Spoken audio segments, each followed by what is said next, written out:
This afternoon. Thank you. I want to go now to the Greens Senator Scott Ludlam. We're actually got him on to talk about something else, the anti-terror laws. But I better get your thoughts, Senator. We know the Greens are pretty outraged about what's been announced. As a senator, a member of Parliament, what do you think? Is this going to change anything? Well, it will. I think it sends an absolutely terrible signal at the worst possible time. And to be honest, I think Tim's got it right on this one for all the reasons that he expressed. So Senator Milne and Senator Di Natale, our Multicultural Affairs spokesperson, has said this is a solution in search of a problem. And I think it's being thrown into the public debate for entirely the wrong reasons. Let's talk about the anti-terror laws. Firstly, the ones that went through this week, through the Senate and then the House this week, in relation to wider ASIO powers. There's been a great deal of controversy around what this means for journalists being jailed potentially for up to 10 years.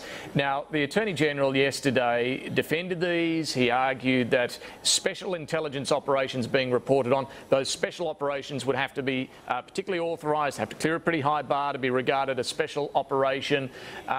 What exactly do you think this is going to stop in terms of public reporting? Look, I would take my cue from the media organisations, including one of your parent companies, that made submissions to the inquiry that took place into the bill that passed the House of Reps yesterday, that you won't even know when you're reporting whether you are infringing on a special intelligence operation. So if bugging the East Timorese cabinet rooms, for example, had been in the category of an SIO, you wouldn't know until the lawyers turned up. And so I am very worried that it either results in a wave of prosecutions when these stories go to air, or more likely your in-house legal counsel is going to say we can't take the risk, don't run the story, and national security reporting disappears from Australia, and that is incredibly dangerous. Wouldn't it be open to the journalist or the media organisation to check whether it is regarded as a special intelligence operation, or are you saying at that moment it would suddenly then be declared a special operation? No, look, I don't think they can declare them retrospectively, and that's one of the few useful pieces of information we extracted out of the Senate debate. But it's almost beside the point because it's totally at the discretion of the Attorney General and the agency concerned as to what is and isn't declared as one of these SIOs. You know, really, good luck doing your jobs from here on. I think it's a terrible reform, and it's remarkable to see the backlash that's taking place around it. I just wish that, I guess I wish that those concerns had been expressed before it was passed into law. Now, the metadata provisions to retain metadata for a minimum of 2 years, this is still to come before Parliament, we're told, before the end of the year. And now on this one, George Brandis says he's simply wanting to codify what happens already and have a standard 2-year period to hold metadata. What's wrong with that?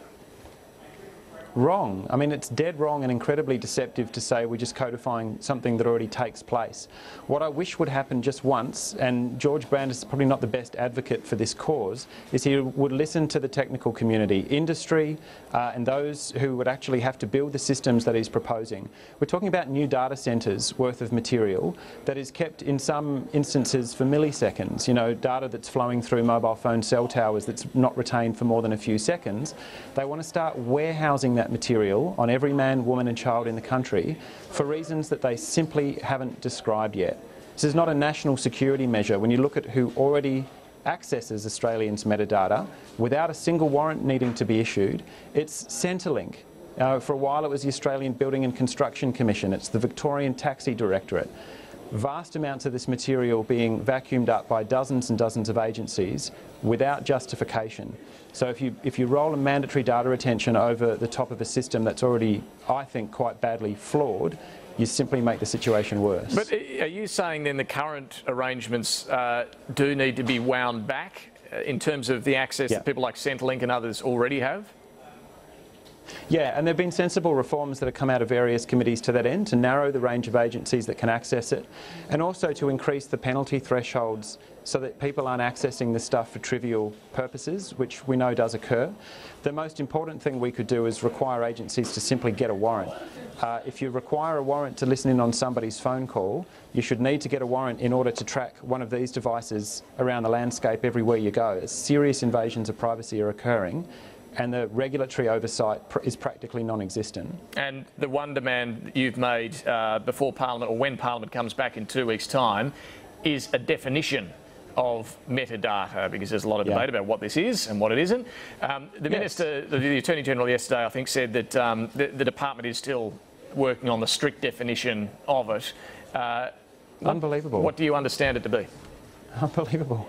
They've been at this for years. There's apparently a discussion paper circulating to the industry, to ISPs and telcos, that has some kind of definition. I think it's terrifying. You've got the Prime Minister and the Attorney General, who clearly have not the faintest idea what they're talking about, proposing a radical expansion of the ability for ordinary Australians to be surveilled, whether you're accused of a crime or not, and they don't even have a working definition yet of exactly what it is that they want to catch.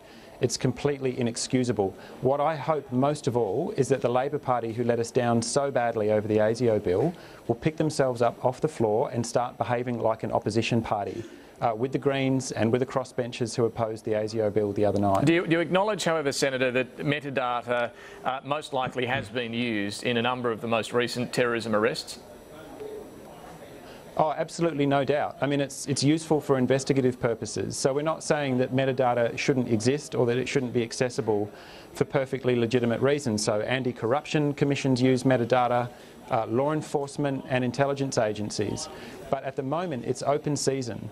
Nobody is needing to access a warrant, and there were 340,000 of these accesses in the last financial year. By an entirely, inappropriately large range of agencies with nothing to do with national security. Green Senator Scott Ludlam, we'll have to leave it there. Thanks so much for joining us this afternoon. Thank you, much appreciated. We'll take a break and then back with our panel.